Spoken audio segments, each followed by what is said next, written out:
This piece is about politicians, and I'm speaking about politicians in general. I have lived and I learned, I have observed politicians over the years that I have lived.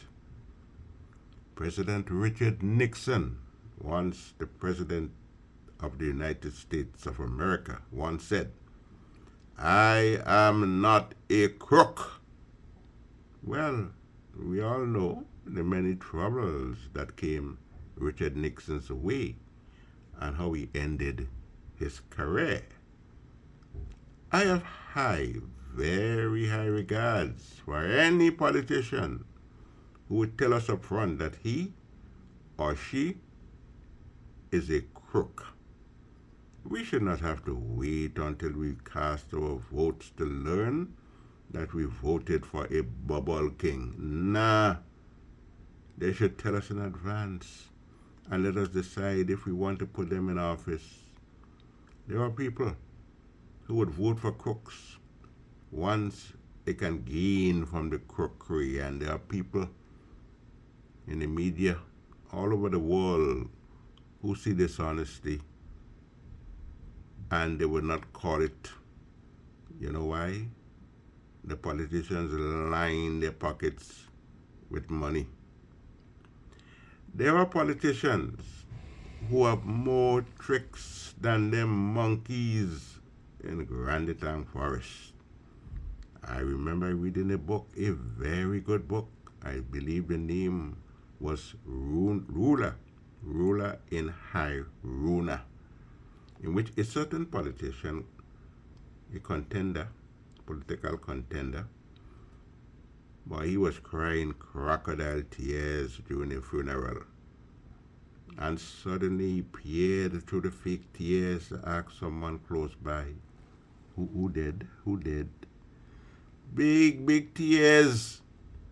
And the man did not even know who passed away, all done in the name of hauling in votes and winning an election. American politicians, well, they love to kiss babies while campaigning. I'm sure many of you have seen them. Some of them never kiss their own babies at home. No time for that. But they find time to kiss babies. Babies they do not even know. You know why? It looks good, very good on the evening news. There are a lot of things that look good on the news, but it's all tantamount to puppy show. And don't talk about the handshake. Don't talk about the handshake. There are politicians who would shake the devil's hand if that can spring a victory. Next time you see a politician, look at his or her right hand and notice the erosion caused by the constant handshaking. But partner, compare.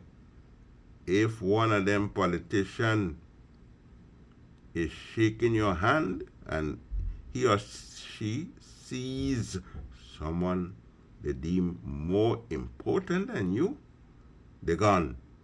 It is bye-bye, Blakey. Later for you. My favorite politician was always Mr. Justin Crowe McBurney. He passed away a couple of years ago. I have more respect for Crowe and his good old Democracy Party called GOD, God Party. I had more respect for Crowe than I had for Richard Nixon. Crowe told you things in his manifesto that only people on Mars would believe. He promised to catch all the yam thieves in St. David. I am surprised that Crowe did not offer Grenadians a tattoo in every pot. I think a fellow on the Caronage told him that Borge Grove and Grenville people eat out all the tattoo already, so he didn't bother offer that. I do not believe that there is a politician who would not like to ban the famous book by George Orwell, Animal Farm. Very good book. That book can open people's ears and their eyes too. Most people act like the sheep in Animal Farm. The sheep in Animal Farm, they love to bleat and bleat one thing. 4 legs good, 2 legs bad. 4 legs good, 2 legs bad. And lie when the pigs in Animal Farm, were told that one of the laws said no animal should sleep on beds. The pigs said, nah, it wasn't like that. We said no animal to sleep on bed with sheets. Lie, boy, they could lie. And they have nice slogan to stall the thinking process.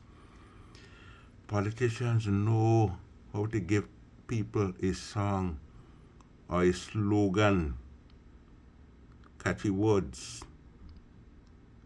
And while the sheep in Animal Farm kept shouting the slogan, 4 legs good, 2 legs bad, the unscrupulous politician would drink wine and ask themselves, how the hell they call them sheep and not jackass? It is even better if a politician can dig up a famous calypsonian or musician to make people dance and give them rum or Mountain Dew, or give them wine. And the more you give them, the more the wine and the more they repeat the slogan. You see, once you get people to wine, they forget to think. And you can't let the whining stop. Don't let it stop before election day. Smart people start to think when the liquor wears off. So the politicians, what do you think they do? They have these big rallies and they have sometimes liquor flowing and so on. And they keep the momentum going.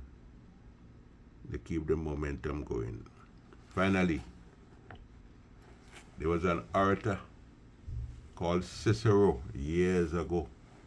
The man could talk, boy, real talk. Reminds me of some politicians today. Nice words, boy. Nice words, long speeches. They'll be asked questions by journalists and they give nice flowing words. And at the end of all the nice flowing words, nice sounding words, which is often tantamount, equivalent to sonorous nothing, at the end of all the nice words, people ask the question, what the hell he or she just said there? Eh? What the hell he said? I can't understand, but he's so nice. So I'll go vote for him. Anthony Wendell Riggs.